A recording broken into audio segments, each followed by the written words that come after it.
Hello, folks. This is Dr. Terry and Tom from the Metaphysical Mysteries Podcast, most interesting part of your day. And we have with us an author and the founder of the IntuitionLab, Kim Chestney. Great to have you here, Kim. Thanks for having me here, guys. I'm really excited to talk about all this fun stuff with you today. Fantastic. Well, folks, the Illumination Code is the name of the book. So we'll get that out right away in case you want to make note of that. And then, Kim, tell us how you got into all this.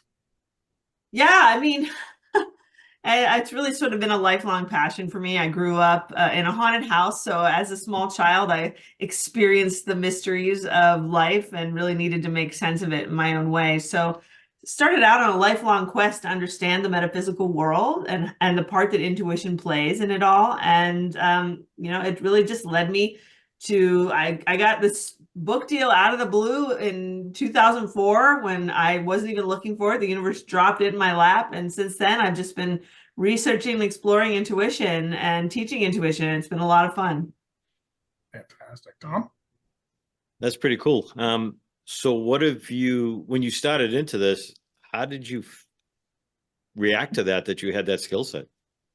Well, it was hard, as you guys can probably imagine. Experience these things that people say are impossible and doing these things that are impossible things don't always resonate well with regular old people. So it's been an uphill battle a lot of the time. And part of my crusade in life has been proving that this stuff is real.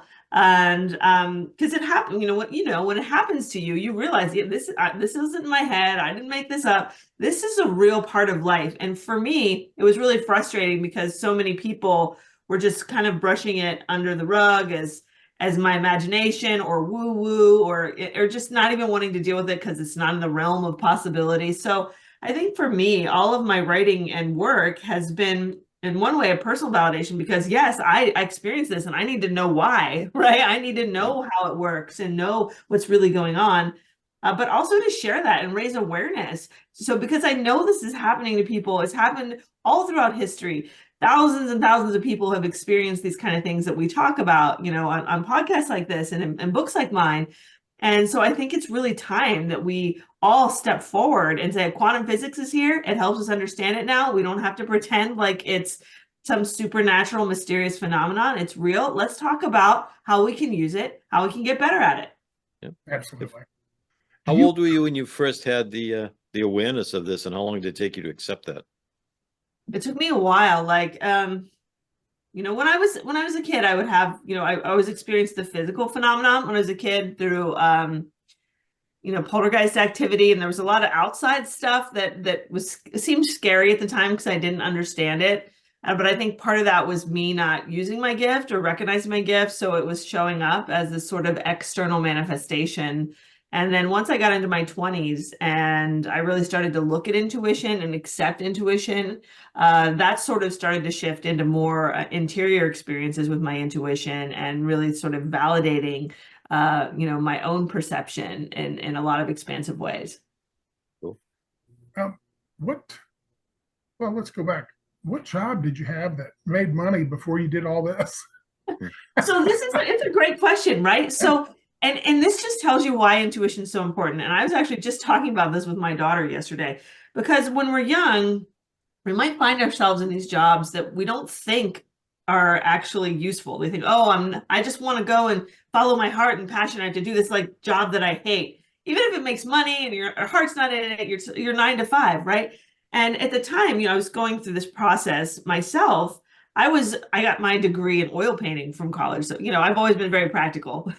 So got my degree in oil painting and ended up becoming a graphic designer to support myself and feed myself. And I hated doing that in the beginning because I just felt like I was, selling out and just compromising what I wanted to do. But I actually did really well. And this graphic design community really accelerated into a job working in tech. And so I found myself working in innovation and technology and the creative innovation space, which is somewhere I never would have seen myself ever in a million years. And that is what actually launched me into working with intuition with corporations and artists and writing radical intuition and now bringing me here. So if I hadn't, taken that sort of counterintuitive path by just following where life led me and using my own skills. I couldn't have planned out with my rational mind to be where I am today. Right. So it's so important we just listen to our intuition and take those steps, even if we don't understand them while we're going through them.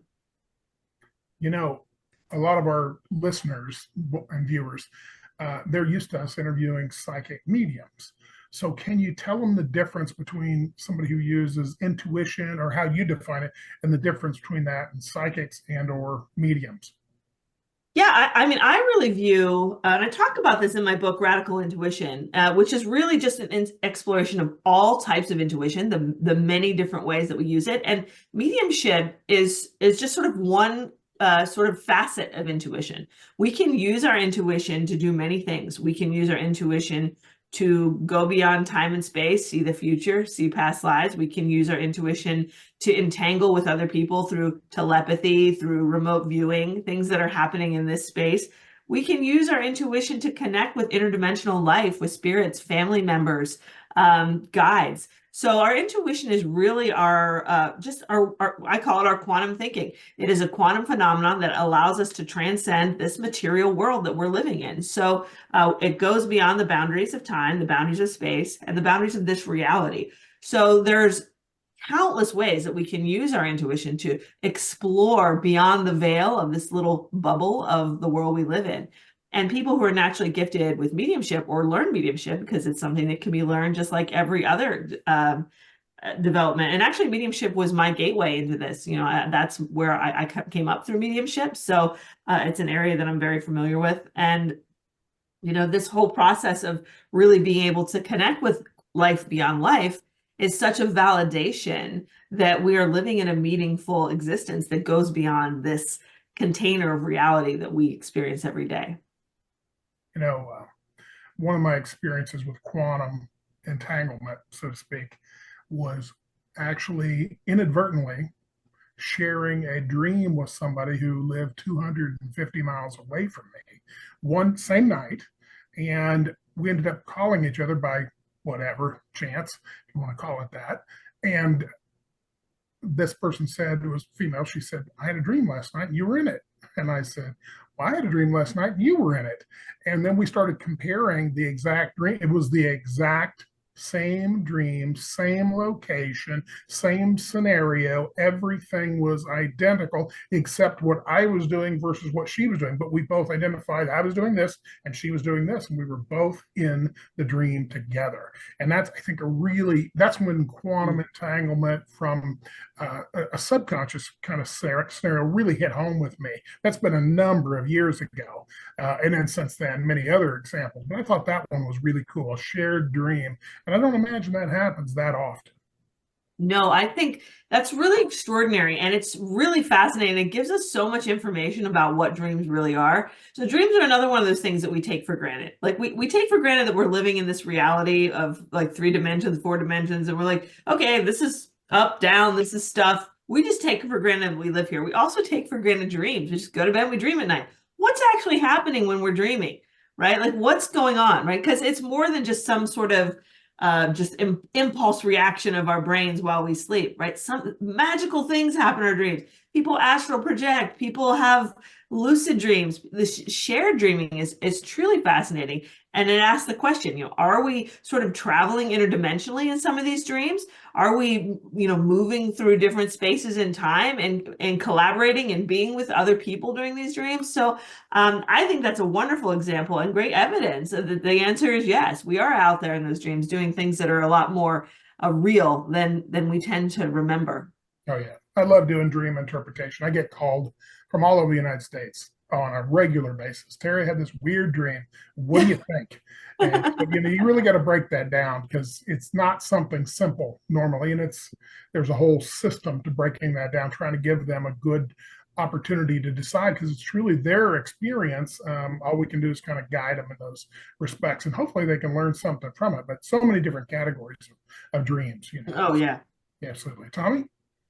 You know, I was just thinking of that shared dream story, and I'm thinking that's going to open up a whole new way of dating.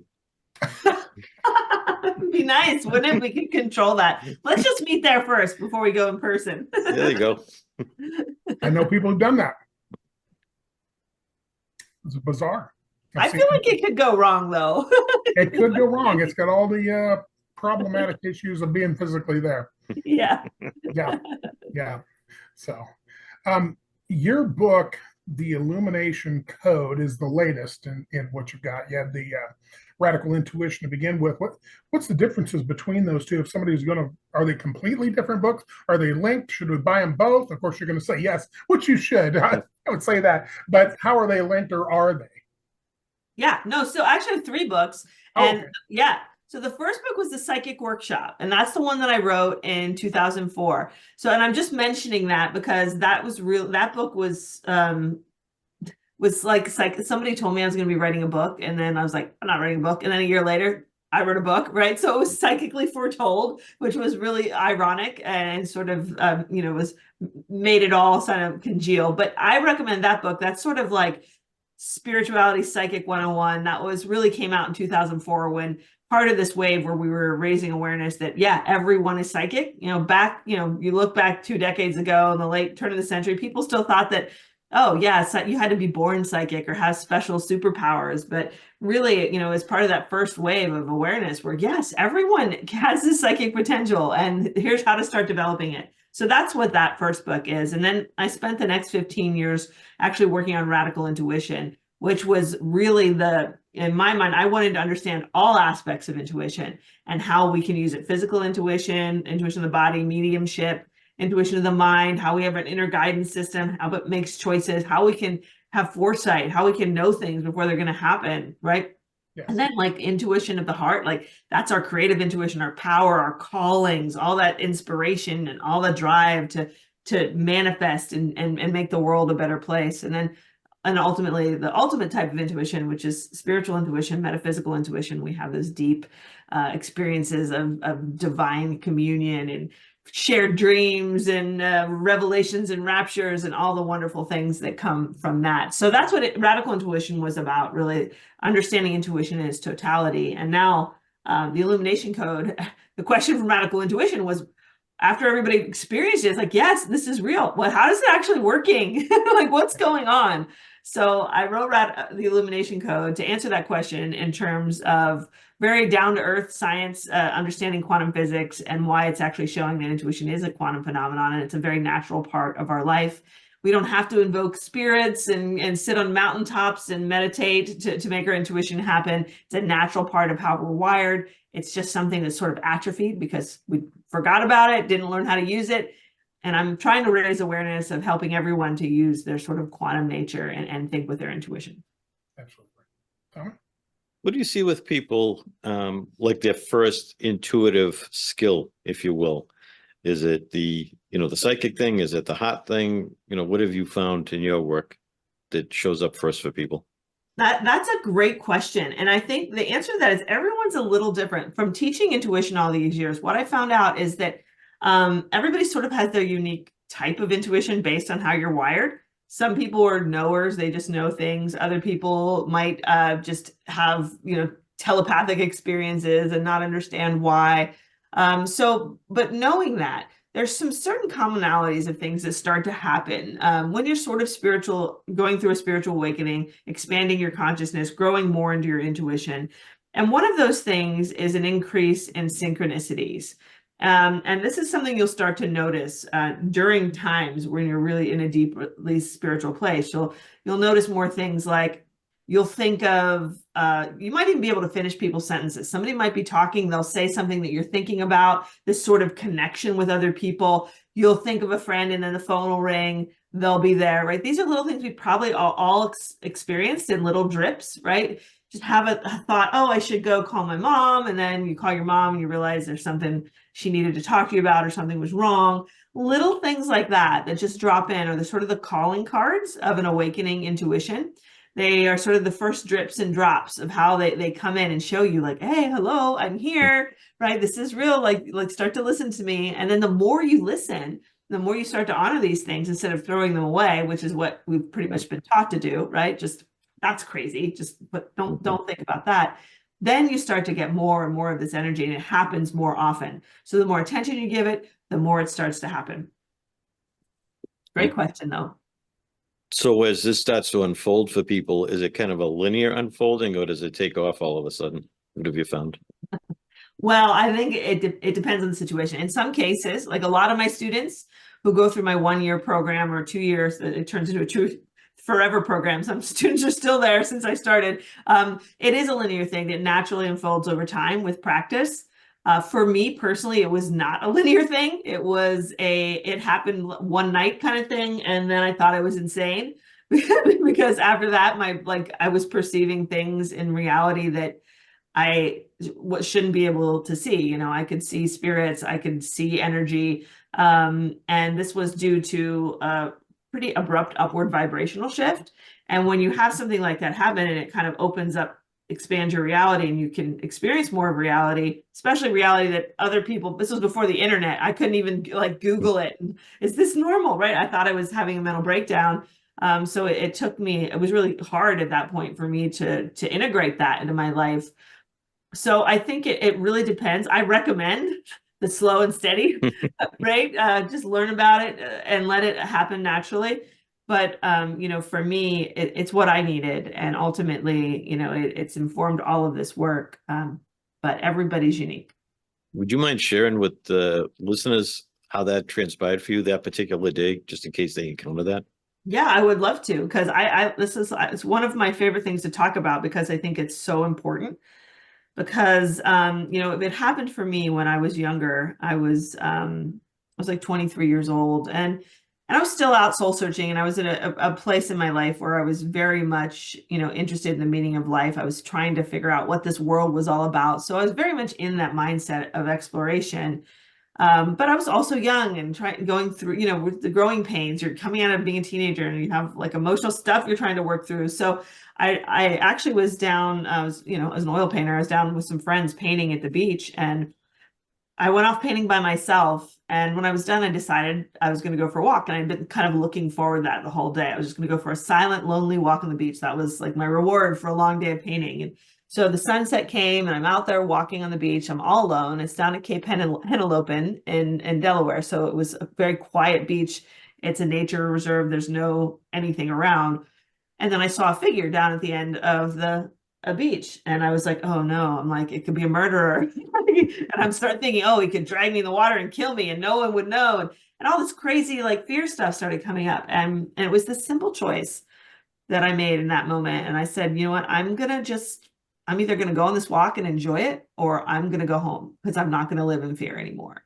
And it started with that simple choice. And it sounds like a silly thing, but there was this domino effect from not choosing fear, for choosing to trust life. And I was like, I wasn't like, I trust I'm going to be okay. And I was like, I trust if I'm meant to be axe murdered today, then I will be axe murdered today, but I'm going to trust in life. And if I'm supposed to leave, my intuition's going to let me know. I'm not going to feel right. But it was one of those things. And no, the intuition was like, yeah, you're good. And I was fine. It was just another guy down there looking at the sunset. Everything was great. But then I brought that back into my life, and I started to forgive people, and I started to let go, and I started to be in this place of like, you know what, I don't want to be afraid. I don't want to, because, forgiveness comes from a place of fear or hurt, right? And I just had all this sort of real emotional shift. And then one night I was working astrology. I loved astrology. I was discovering that at the time, and I had a really great night. It was such a good day, and I went to bed. And that was the second time I've had an out-of-body experience. I woke up in the middle of the night, and my head was at the other end of the bed where it should be. And I remember thinking, wow, I'm like, this isn't the right place for my head. Like, what? And I'm like looking around, and I'm kind of like seeing the room from this other perspective. And then I like recognize, I'm like, oh my gosh, I'm having an out-of-body experience. Like, I actually had that moment. And as I thought of that, as my mind clarified, and I started thinking, right? So this is the key. When you're in that sort of intuitive state, you can be in that oneness and explore. But once your mind takes over and really takes control, it breaks the spell. And boom, I'm awake. My whole body from like the waist down was just tingling, pins and needles. And the rest of that night, I remember having to hold my body in.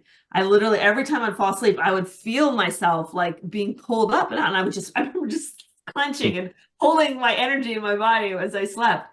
And then the next day when I woke up, like the whole world felt different. It was just this feeling of bliss and beauty and oneness, and that I can only describe as this sort of rapture of the spirit that stayed with me for quite some time. And something, shifted in me. And when that happened, I started to be able to perceive things, beings, actual with my eyes, in the room with me, like in the evenings, generally at night when the lights were off, I could see them. And that freaked me out a lot. I did not understand that back then. I wasn't looking for it. And the thing that really freaked me out was that the stuff I saw wasn't human. So that was the thing that was like, I was expecting ghosts to be just like floating people in like white gowns and stuff like that, right? No, it wasn't that. It was more like wildlife. It was just like, they looked like seahorses to me, or like birds, and they would fly up to me and they would fly through the walls, and then they would come into my dreams and I would be dreaming about them, and then I would see them in front of me. So this whole sort of inner and outer world started to blend. And again, this went on for months and months and months. And ultimately I had to, really reconcile these realities and how they interact. And no, I wasn't crazy. I did not have a mental breakdown. I just expanded my consciousness, and I was able to see things at a different vibration than what I had my whole life. And I think a lot of people have that kind of experience. Some people are even born able to see these different vibrations. Yeah. That must have been a challenge when you couldn't talk to anyone about it to verify it one way or the other. It really was. And I was like, I looked everywhere back then for help. Like I needed help. I needed to understand what's happening to me. I went to a hypnotist. I went to my philosophy teacher. I went to a Catholic priest. I went to, like, you name it, any kind of teacher or guru that I could find to help me understand it. Really was, I eventually ended up like really turning to Catholicism for it, actually, because Catholicism was the one kind of Christianity that really believed in the spirit world, and that it was actually really a part of our life, the angelic realm. So yeah, it really took me on an interesting journey after that. Sounds it for sure. Terry? Well, I'll tell you, a couple things came to mind as you were talking there. You talked about poltergeist activity, that kind of thing. And, there's a lot of people, when they have this awakening, they also start to experience what they would describe as negative situation. Did you have that experience? Yeah, 100%. 100%. And I think that was some of the things I was seeing was very negative, or I would say scary. Like nothing actually like hurt me, but it was like some sort of like scary sort of animals would be in my dream, and I'd wake up and there'd be something like, I felt like something was sitting on my chest. You've heard people talk about like that kind of thing before. A lot of stuff, it really scared me. And I think that's what was really helpful about, turning on the path I did. There was an understanding that sometimes those things happen, the scary things happen for a reason, to show you that, like, face your fears. It's time to face your fears and get out of that fear vibration. Because ultimately, after all these scary things were happening to me all summer, I got to the point where I was just like, you know what, I'm just going to pretend like this doesn't exist anymore. I was like, that's it. I can't handle this. I'm turning it off. Like, I was like trying, like, I don't want this, and it was too much for me to handle. And then one night, I was born on Halloween, by the way. Surprise, surprise. Okay.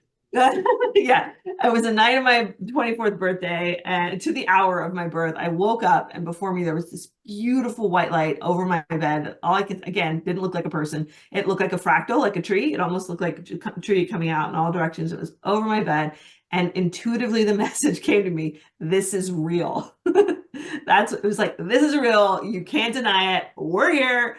Pay attention. But it was so beautiful and loving, right? So it wasn't that scary thing. So I'm like, okay, so I have to recognize that it's real and not be afraid, right? Because I've been around poltergeist activity for most of my life. This drum here already has played itself 3 times today. So like, I live with this on a daily basis now. And part of what I've realized with all of that kind of work that's scary, and I'm sure that you've had experiences like this too, because you're one of the bravest people that I've known in this department. You're way braver than me with some of the things you do. Is that what's scary is the things that we don't really understand, and that we it's the mystery and the unknown that's the scariest part of it. But that our vibration and our frequency brings to us what is equivalent to ourselves and what the energy that we're participating in. So if we stay in a high vibration place, so emanate love and light and live in that love and light, like that scary stuff isn't going to be a problem. Yeah. I do tell people that, you have to raise your vibration, and because you're just attracting low vibration, like attracts like, birds of a feather flock together, that kind of stuff. But eventually, I think if you do this long enough and you're around good, bad, ugly, any of it in between, I don't know. I get at times I'm kind of bored out of my skull. Get something really scary and go, really? Hollywood could do better than you. Really? Are you kidding me? Come on. Come on, do something else. It's you get that kind of a scenario going on, and it's because people do tell me, because when they call and they say, hey, I've got this, really big problem. I said, oh, really? Is your kid crawling up the wall? No. Okay. They speak in different languages? No. I said, their eyes turning black? No. I said, you don't have a problem then. I said, you might have a minor problem. We could probably take care of it over the phone, kind of thing, that kind of stuff. So I think once you get to a certain point, it just becomes like anything else, like a brain surgeon, opening up a cranium and going in and doing some work is like, it's just Monday. Mm-hmm. That kind of thing. And it's the same on Tuesday, Wednesday, Thursday, and Friday. So, you just get kind of used to it.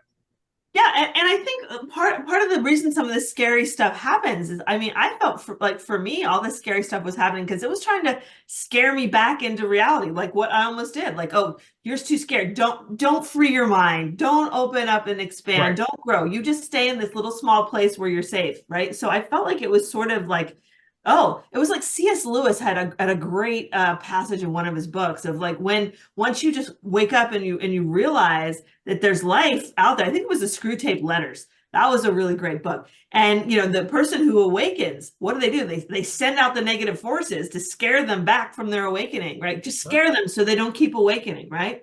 Right. So yeah, so good for you for being out there and helping people to get through that and realizing that it's our biggest fear is fear itself. Absolutely. When we were together recently, we got to use some of your cards. What exactly do you call your cards? So is oracle cards, or what do you call them? I call them insight cards. And so they're a little different because, from the oracle cards and the tarot cards, and that they're specifically designed for your intuition to speak to you. I designed them myself. That painting degree finally paid off, right? I'm an artist. I designed the cards myself. And each card has a picture that opens up space for your intuition to give you a message. So you can use them daily to get a little guidance from the part of yourself that knows everything, your higher self, deeper self. I used your cards the other day when I was teaching. I wanted to see everybody's reaction to them. And we used them in a number of different ways, but we just did one card draws, basically what it amounted to. And I had them reflect on somebody near them and then eventually to themselves and so forth. And it's interesting to watch the subconscious of each one of these people go to things within the artwork that really speak to them. And so you could have the same person with the same card get completely different information. But I told them it's a tool to focus your mind on issues that you've posed that you want to resolve. And it's like anything else. It's a card is a focus tool to get you there. And the artwork even focuses your mind even more. So anyway, from my students to you, 2 thumbs up. They enjoyed that. They enjoyed that a lot. Thank you. So yeah, it was a lot of fun. Thank you. I found people really love those cards because it's great to use those in live workshops with people because it allows them to really get something out of it, like a real message of insight. And so I use them in all of my workshops and, I've really designed it to just, like you said, one card can say 1,000 different things with 1,000 different people. It's all how your intuition wires into it. So don't look anything up there. You don't have to go look up any numbers or symbolism. It's all about what it means to you. Absolutely. I even had them do, when we were together, I accidentally did a remote view on one of your cards. That was fantastic. When we were you're supposed to get a feeling or something, but I didn't hear you say that. But so I went ahead and just remote viewed it. So I wanted to see how everybody else was doing on remote views, and we handed out the cards. And these were not professional remote viewers, but they did exceptionally well. They kind of stunned themselves. Yeah. Yeah. Yeah. Yeah, you and the one other gentleman like had the exact same thing on his card. And this was like the first time he was ever took an intuition class, right? That tells you how naturally wired we are for this stuff. We just have to ask the right questions and open the right space. Everyone can do this. Yep, absolutely. And I think we talked a little bit, and I pointed it out on the podcast before. IONS did the study. They started out with thousands of people and honed it down to just, I think, 9 groups, because it was multiple generations of psychic medium people. And they tested them until they got it very down to a very small group, and had to be at least 2 generations, like a mother, daughter, father, son, whatever the case may be. If they got 3, that was fine. But they did find on that 7th chromosome that there was a protein, I believe, that one was there and one wasn't there. I think it was the one that didn't have the protein were the people who considered themselves psychic. So I think they're going to flush that out, from my understanding. I will speak for them, but they're going to broaden that to a much larger thing, because that was a pilot project. And I think that's going to be pretty fascinating to see the results of that. We may have a lot more physical information about our DNA and why we do what we do, maybe at a little more efficient level. I think everybody can do it, but there may be some people that may be a little more efficient at it, or a little more natural, and don't have to work near as hard, So I would say it's like, walking a tightrope in a circus. I could probably learn that eventually. It probably killed myself on the way, but some people just have a natural affinity for that, and they can do that, and when I teach classes, I tell everybody's got some psychic skills, but I say it's like driving a car. Almost everybody can drive a car, but you've got grandma who's driving to church and to the grocery store and the post office, and that's it. And she's running 20 miles an hour in her little town. And then you got her nephew who's driving in the Daytona 500. Well, what's the difference? Right. Well, one is a lot of practice, and obviously I think they have an ability to really do all that's necessary to drive at that speed. And so I think a lot of times people we call psychic or mediums have just practiced muscle memory, like going to the gym, and really built that up over time. At least that's my take on it. No, I agree 100%. It's just like any other talent. Some people are born and really good at art or music or math, right? You just have an affinity to it, but it doesn't mean because I'm not born with like a prodigy in mathematics that I can't still learn math. It's just Exactly. Might not be on the same level, but I can still do it. So yeah. Tommy? I just have to say, Kim, don't ever worry about seeing Terry a tutu and a tightrope. It's never going to happen. I've known him way too long. That's just not going to be a deal. But when we talk about genetics, you wonder about the impact of the epigenetics. And is that what we're really talking about here? The ability to activate that gene so they have the ability to, access these tools, so to speak. I think that's a fascinating conversation. I actually want to read more about that. I did actually recently speak with Helena Waba, the director of research at IONS, and she wrote the book, The Science of Channeling, and I really liked that book. And so we sort of, we're talking about the role of intuition in physics, and I love the research they're doing, but bringing in this element of DNA and epigenetics, I think is a fascinating conversation, because, it really also how that's entangled with astrology is interesting to me, because I do think that astrology is related to our genetics as well. So I'm curious about how all of this stuff plays together, and really, maybe this is part of this evolution of this new human, that when we develop it, we naturally carry it on to our offspring, right? Because, and it shows up in our genetics as part of this growth, that they don't have to do all the work that we did. We get that little genetic boost, and they can keep moving forward, right, through the evolution. So I think that's really cool. There's a lot of studies around that with the animals, right? The first one is in a situation of their safety's jeopardized, and innately their offspring learn that, but they were never exposed to it. Yes. Yeah, and it happens to crazy things like even my dog, like he's a German Shepherd and he comes from a long line of like trained like police dogs and all this stuff. One time we're out with our next door neighbor was a policeman, and my dog goes over and sits on his feet, and he just looks down. He's like, I didn't realize that this was a police dog. I'm like, what are you talking about? I was like, this is what we train them to do. I was just out burning marijuana, and like I guess they get rid of it all. And when we train them, when they see drugs, they come and sit on my feet. And I was like, that is the weirdest thing. He's sitting on his feet. He was never trained to do that, but like his family was, right? So Right. it makes you wonder, like something is passed on some level that way. Well, they have found the trauma from Holocaust victims are passed down to children and grandchildren. They said that's in the DNA. I read a study on that, Tom. I don't know if you remember that or not, but yeah. And I've talked to people. That's a big thing now, the intergenerational trauma. Big thing now. Yeah, in the clinical practices, I think that's something that's coming on where people are starting to explore that. I think from, as a master hypnotherapist, we do go back into family stuff a lot.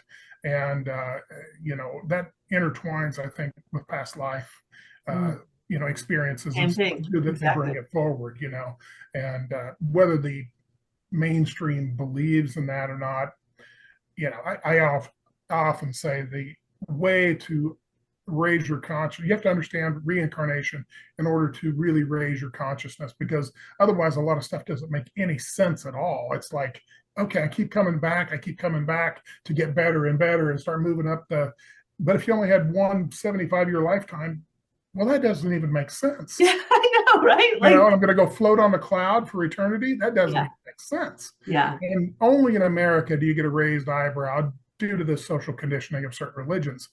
But in the rest of the world, 85% of the other world, they're like, duh. Yeah. We get it.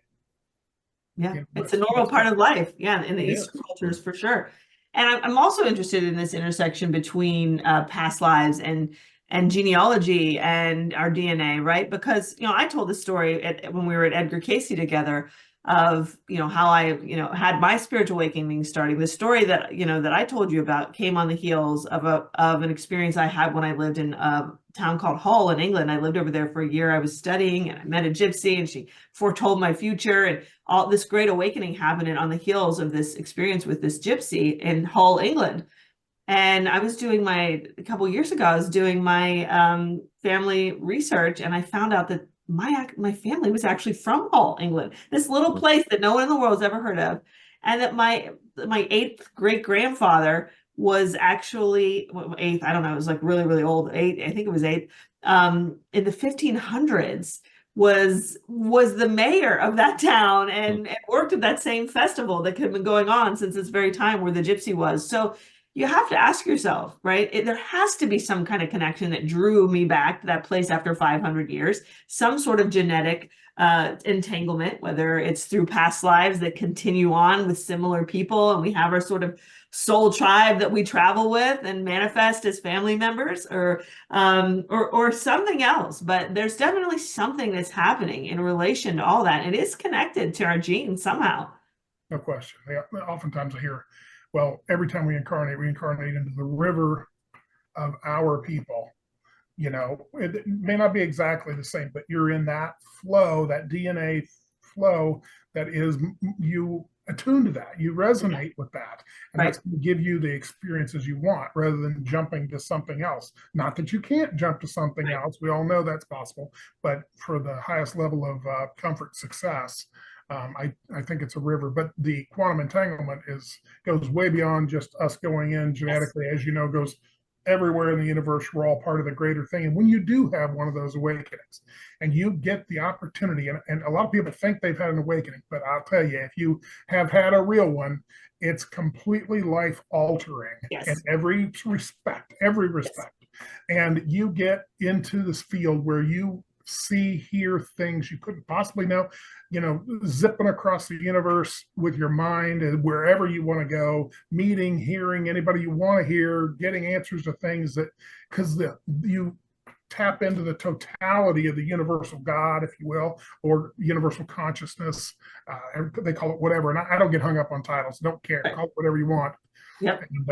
But anyway, I think when people really do get that, they're like, wow. this is, and there's a certain, after you figure it out, there's a period of time you have to analyze, figure it out, see what you're going to do with it. But you get to a certain point where there's this peace that you just walk around in peace. It's not that you don't have the regular crap, with driving and people honking and different stuff like that. But really, there's an inner peace. You're going to be okay. Everybody's going to be okay. Because people ask me all the time, Terry, what's going to happen in the future? I said, I'll tell you. We win. That's it. That's how it ends, so to speak. Doesn't really end, but we win. You can have all the struggles you want, die as many times you want, come back as many times you want, but you're going to win in the end. I love that. Because you're immortal. I love that. That's where it ends, right? I mean, it's going to keep going until you win. So exactly. So that's how it works. So anyway, well, tell us a little bit about this Illumination Code. Give me some of those. What are the illuminations? It's interesting because I use that term myself because I've been getting what I call illuminations because I do a lot of auto writing and things like that as well. And I get those downloads and I call them illuminations. So when I saw this, I was fascinated. So what do you classify as illumination?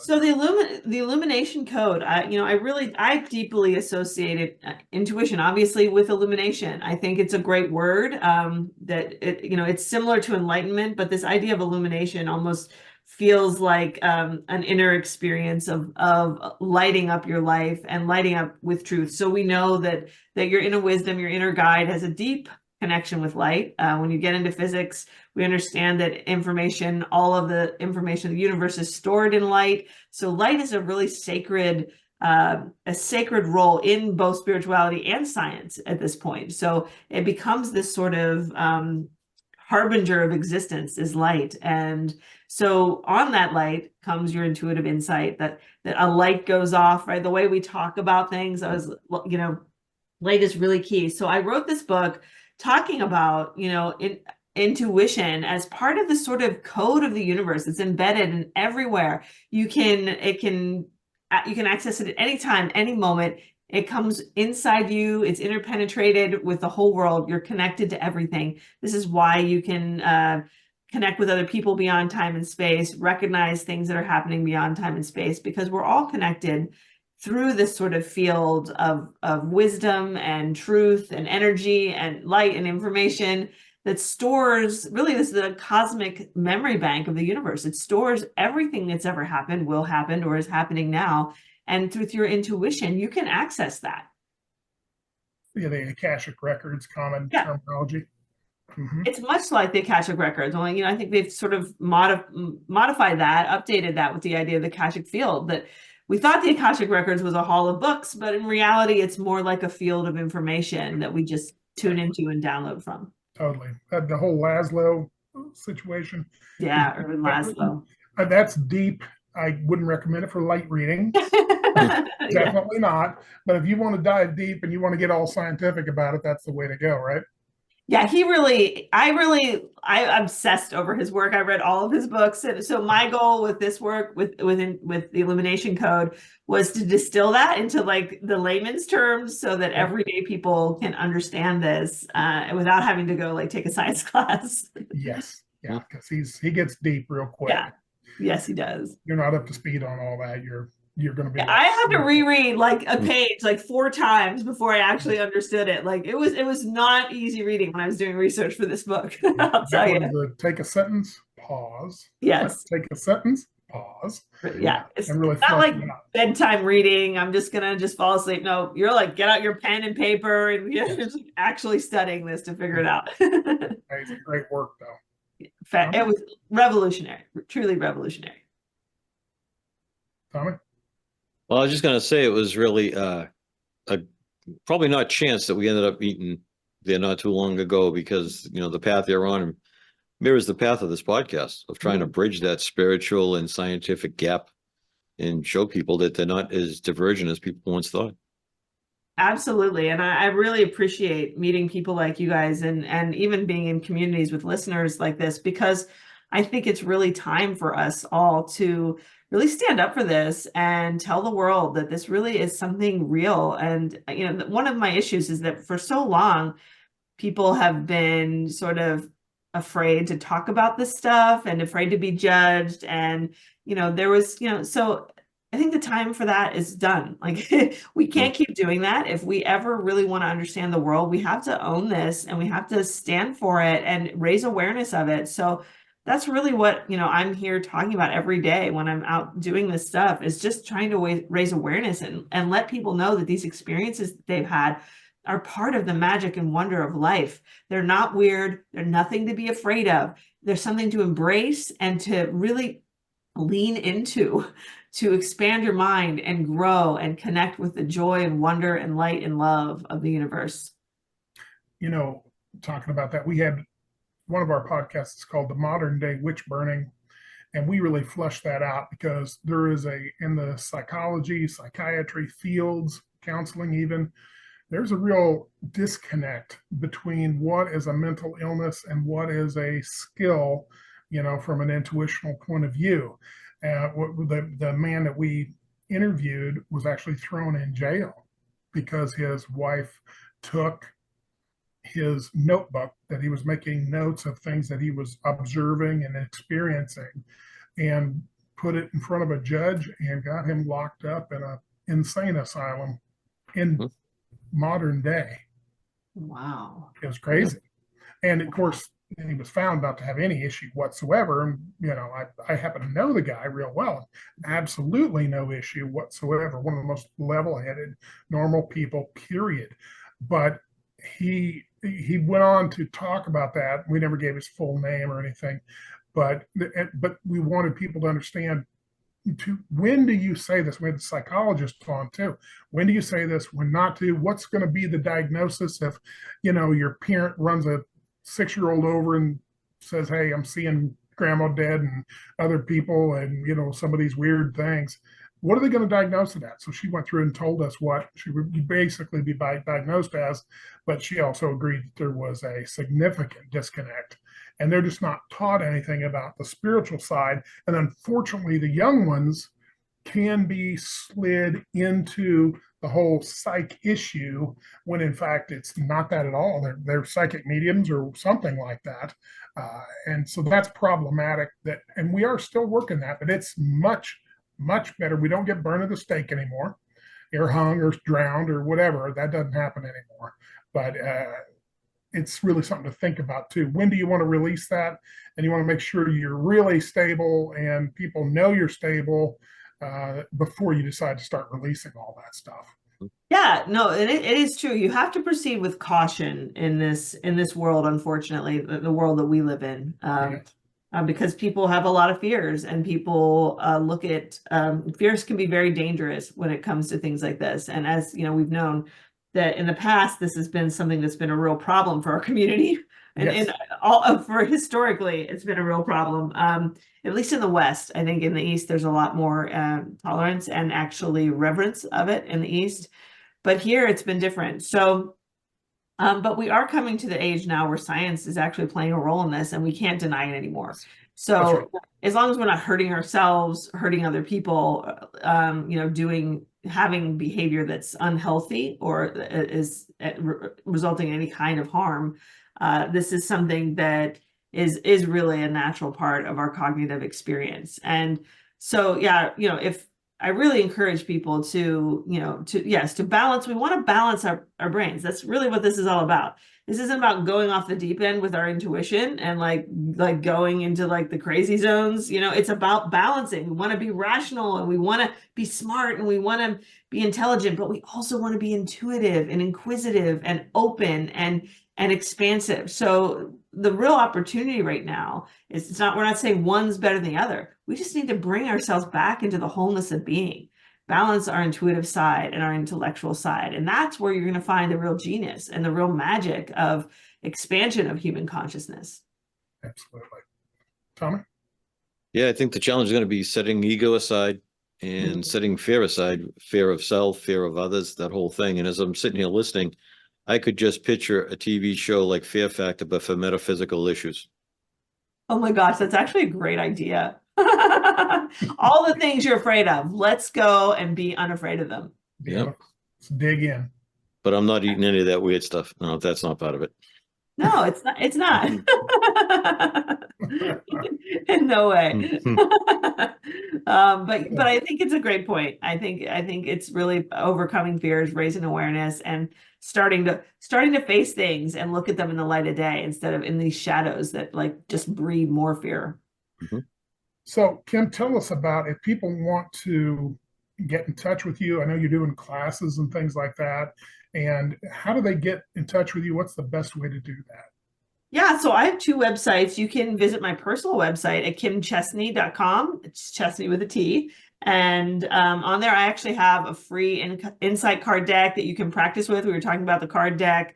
It's an online deck and it's a lot of fun. So you can bookmark that and use it every day if you want. I also have my school, IntuitionLab. If you're interested in practicing your intuition, trying remote viewing, looking at your past lives, developing your intuitive awakening, that's what I love to do, and that's my passion in life. So I offer a variety of short-term live workshops, year-long programs to really dig into your intuitive awakening process. So you can visit that at intuition-lab.com and check it out. So, do you have a past life yourself that really stood out for you? Okay, so that's a really interesting story. So at Intuition Lab, we do something called a past life mastermind. And every year we all get together and sort of all focus on one person and bring through past lives for that person. And what we found is that now this is particularly this year was the crazy. Each year they get better and better. Like, I don't know if I'm just teaching students better or if we're just getting more into the zone. I don't know. But this year, every single group had multiple students bringing through the same past life for the person they was reading for. And the same was for me. So I've been doing this for almost 7 years now. So I've been keeping track of my past lives that students tell me about. And there's like 5 past lives that keep coming up over and over again. I've had like 4 or 5 people describe the same of each past life. So it's so cool. Yeah, I've had the ones, and interestingly, these past lives also mirror my genetic ancestry. And so they're in places like England, Norway, Scandinavia, most of them were in Britain. And I think I have a lot of history. Obviously, I know I have a lot of genealogy there. So it's fascinating to see that there's real validations in this life. The things that I did in that life, you'll see showing up in this life, certain talents, certain tendencies. So there's a really beautiful sort of process of digging into these past lives that allows you to understand yourself in this sort of expanded way. So yeah, so I don't know. I think my favorite one is the one that I actually had some experiences with myself, was living in a place called Colne, England, as you could imagine, someone who had ideas that weren't really accepted at the time about intuitive things. So we'll just leave it at that. I get it. I get that, definitely. Yeah, I think that's what as a hypnotherapist, that's my number one thing. I didn't think it would ever be, especially kind of living in the Bible Belt and so forth. But people want to come in and have a past life experience, and yeah, you can read them and get that, but it's better if they go through it themselves and find it and explore it while they're in some form of hypnosis, and that's absolutely fascinating. And I want everybody wants to have one of these lives that is well known and everything, but I want to point out to everybody that not everybody was an Egyptian princess. Yes. And so if you get told that, I wouldn't believe it, to be honest. I would really have to see multiple different places, different people down the line that are not associated with one another that would tell you the same thing. Because when I had one of mine done, I did not tell anybody till I had 9 confirmations from all different people. Yes. And that's when, other than my wife knew, but as we were going through the process. And then finally I said, okay. And then since that time, about 30 more people have hit that same life. And the reason for it is I did some research on that. And if you think of waves going like this, there is this other lives that if they come up and happen to resonate very closely, they vibrate is the same. That's the ones that come through Yes. that really have something to do with what you're doing in this lifetime. You're still entangled with them, right? Yeah, It's ones that you're 100%. still entangled with. There's probably tons of other lifetimes that you're just not remembering because you're just not involved in those anymore. But the ones that you remember are the ones that you're still dealing with the same themes, the same challenges, maybe some of the same people, right? There's Yes. still those things are alive in you, which is why you remember those particular ones. That's great. So you're doing the same thing as me. So you Yeah. see, right, independent, you get this verification and validation from different people that don't know each other. That's beyond coincidence. Like, you can't make this up, right? Yeah. It Crazy. happened when we were all together the other day. Yes. Yeah, So exactly. it does. You get around people that are psychic medium type people, and they will all of a sudden just come up to you and go, "Hey, did you know?" And yeah, I know. And Yeah, so, I know. it's like that. So it's kind of fun. And I wish everybody could, experience some lifetimes that were maybe something you could look up in a book, and say, "Oh, this guy right here." But that doesn't really happen. Right. Not very often. Yeah. Yeah. No, like I've looked for research of like you go and you just Google it. Did that person exist? But it's really hard to find that data. Maybe for future generations, they'll be able to find us since we have the internet and stuff like that. But Absolutely. That's it's probably hard. right. I Yeah. always tell people everything we write down now is just a note for ourselves in the future. Yeah. I love that. Yeah. So, okay. So where do we find your book then? We talked about how to get on for your classes. Where do we find your books? Yeah, the book is available everywhere you buy books, online, Amazon, Barnes and Nobles. Some indie booksellers have it, depending if they like a big new age or a metaphysics collection. But yeah, Amazon's always there, Kindle, and we're having an audiobook coming out shortly. So yeah. Well, we're about ready to wrap it up. So, Tommy, you got anything? No, I just want to say thank you for taking the time to come and be on the show with us today. This is a great opportunity for our listeners to really get a different insight into what we've been talking about for multiple seasons now.